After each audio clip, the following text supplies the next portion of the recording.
The past few months have certainly been tumultuous for Loudoun County Public Schools, from a return to in-person learning to issues with racial equity, and more recently, a teacher refusing to adhere to school policy and address students by their preferred pronouns. Newly named Superintendent Scott Ziegler is tasked with dealing with all of those issues.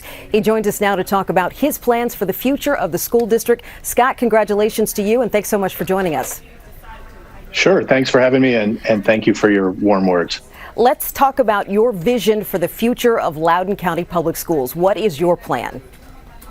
So as we move forward, Loudoun County Public Schools has undergone tremendous growth over the last 25 years. So we've gone probably just an increase of like 61,000 students, 42 schools, give or take. And so we've done a really good job with this expansion and with this growth. And now we want to look forward to enhancing the programs that we have and increasing the level of excellence that we provide for all of our students. So we will be looking for things like interest and career academies at various high schools. Next week, the assistant superintendent of curriculum and instruction is going to do a presentation on a medical sciences and careers academy at one of our high schools.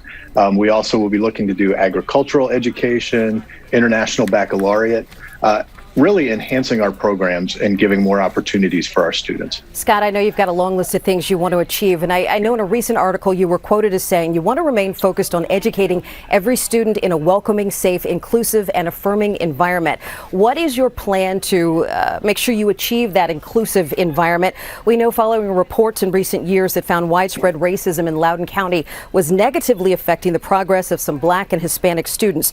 The school system then made some changes to promote racial equity, and that led to more recent protests over teaching critical race theory. How will you balance the objections to those parents who have come out saying, please don't do this, while still promoting racial equity within the school district?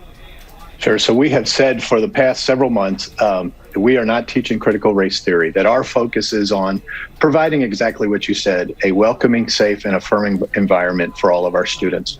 So my focus is going to continue to be on student voice, on student story. And when I meet with students, when I meet with student leaders and student focus groups, they're telling me they still experience racial inequity and hatred in the schools.